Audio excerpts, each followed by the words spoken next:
Welcome everyone.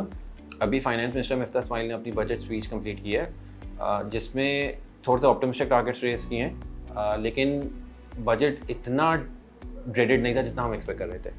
So first things first, macro targets की बात कर लेते हैं। गवर्नमेंट जो है वो इन्विजाज कर रही है 9.5 ट्रिलियन का टोटल आउटले बजट का, जिसमें 7 ट्रिलियन जो है वो कलेक्ट करेगी थ्रू FBR।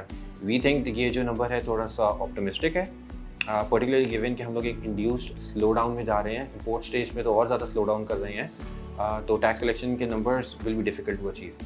सेकेंड चीज़, GDP फोकास्ट कर रहे हैं 5% पे। हिस्टोरिकली भी हमने देखा है कि जब भी पाकिस्तान की ग्रोथ 2 साल जाती है स्ट्रक्चरल इम्बैलेंसेस की वजह से, 2 ईयर्स अगर 5% प्लस हो जाती है तो थर्ड ईयर हमेशा ग्रोथ रेट्स में स्लो डाउन नज़र आता है। तो वी थिंक 5% का रेट भी अचीव होना मुश्किल है इधर। और साथ ही साथ इन्फ्लेशन जो है उसको 11.5% फोकास्ट कर रहे हैं, given that we are in a commodity super cycle. और साथ ही हम आपको पता ही है कि गवर्नमेंट ने अभी फ्यूल प्राइसेस 60 रुपये से रेस किए थे। इट इज़ वेरी अनलाइकली कि 11.5% पे इन्फ्लेशन सेटल होगी, पर्टिकुलरली गिवन के 2022 FY22 की इन्फ्लेशन 11.8 to 11.9% की ब्रैकेट में आ रही है। साथ ही साथ अगर मैं बात करूँ बजट डेफिसिट की, तो बहुत ऑप्टिमिस्टिक 4.9% पे फोकास्ट कर रहे हैं। इस साल का 8.1% है, तो आई थिंक डिस्पाइट जितने भी खर्चे कम करें 4.9% थोड़ा सा ऑप्टिमिस्टिक ही लगता है। बजट में कुछ अच्छे स्टेप्स लिए गए हैं टैक्सेशन के हवाले से, पर्टिकुलरली जो रियल एस्टेट पे टैक्सेशन किया है और रिटेलर्स पे टैक्स लगाना स्टार्ट किया है। तो रियल स्टेट में जो आपकी इन्वेस्टमेंट है उसका टैक्स रेट बढ़ा दिया 15% पे, कैपिटल गेन टैक्स जो होता है तो वो इन लाइन लेकर आ गया, और फिर कैस्केडिंग स्ट्रक्चर है 6 साल में ख़त्म होगा, तो वो इन लाइन हो गया है with the capital markets. Secondly, deemed rental income का कॉन्सेप्ट लेकर आए हैं, तो आपको एक रेंटल, अगर आपके अपने घर के अलावा आपकी पास है 2.5 करोड़ से ज़्यादा के वर्थ की प्रॉपर्टी, तो उस पर एक ड्रीम रेंटल इनकम पे टैक्सेशन लगेगा।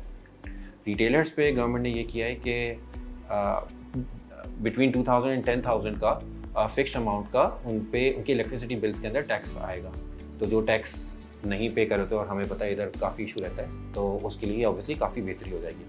अच्छा, अगर हम लोग मार्केट के एडवांटेज से बात करें, फर्स्ट रियल एस्टेट का जो लगाना है, रियल एस्टेट पे जो टैक्सेशन लगाना है वो आई थिंक मार्केट के लिए पॉजिटिव है, because we may potentially see some funds flow into the PSX because of this. Sector wise अगर हम लोग बात करें तो अभी तक जो इनिशियल इंप्रेशन बने हैं उसमें सबसे बड़ा बेनिफिशियरी आपका फार्मास्यूटिकल सेक्टर है। 30 APIs जो कि इनके रॉ मटेरियल हैं उन पे जो है वो कस्टम ड्यूटी ख़त्म कर दी गई है। उसके अलावा GST जो है वो वीट, मेज, सनफ्लावर, कनोला सीड्स इन सब पे ख़त्म कर दिया गया है, जो इम्पोर्ट रेट पे लग रहा है, तो इसके ऑब्वियसली आपकी फूड सेक्टर को बेनिफिट होता है, तो यूनिटी, रिफान, मेज इन सबको बेनिफिट हो जाता है। साथ ही साथ टेक्सटाइल सेक्टर को भी बेनिफिट हो जाता है, जिसमें उन्होंने कहा है कि जो DLTL की मद में तकरीबन 40 बिलियन रुपीज़ का अमाउंट है वो रिलीज़ करेंगे फ़ौरन, और साथ ही साथ रेशनलाइजेशन करेंगे सिंथेटिक यार्न पे भी, तो विच इज़ अ पॉजिटिव। 5 साल का एक टैक्स हॉलीडे दिया है on film makers, new cinemas और प्रोडक्शन हाउसेस, तो इसकी वजह से ऑब्वियसली लिस्टेड सेक्टर में हम नेटवर्क आता है उसको एक फ़ायदा हो सकता है। सीमेंट सेक्टर की बात करूं तो PSDP की एलोकेशन जो 727 बिलियन की है, वो अनलाइकली है टू के यूटिलाइज होगी, तो सीमेंट सेक्टर के लिए बजट मोर और लेस आपका न्यूट्रल नज़र आया है। हाँ, ये अलग बात है कि उन्होंने, गवर्नमेंट ने कहा है कि जो टैक्सेशन का बेनिफिट, जो डेप्रिसिएशन का बेनिफिट होता था 3 साल पे, वो अब 1 साल में ले सकते हैं, तो जो सीमेंट्स एक्सपैंड कर रहे हैं उनको एक बेनिफिट नज़र आ सकता है हम लोगों को। ऑटोज़ के लिए काफ़ी नेगेटिव है बजट, बिकॉज 1600 सीसी से ज़्यादा गाड़ियों पे ड्यूटी बढ़ा रहे, एडवांस टैक्स बढ़ा रहे हैं, और साथ ही साथ गवर्नमेंट को रिस्ट्रिक्ट करते हैं कि इस साल गवर्नमेंट एम्प्लॉइज़ कोई भी गाड़ी नहीं लेंगे। तो बैंक्स, और फाइनली अगर हम लोग बात कर लें बैंक्स की, तो बैंक्स पे टैक्सेशन जो है वो खबरों में भी तक इंक्रीज़ होगा, तो 39% से 42% करें। तो ओवरऑल इनिशियल इंप्रेशंस हैं कि मार्केट के लिए समवॉट पॉजिटिव ही है budget, but obviously it's early days. हम लोग अभी बजट को कंप्लीट एनालाइज करेंगे और आपसे वापस मैं कम्युनिकेट करूँगा विद इन अ डे और 2। Thank you for watching.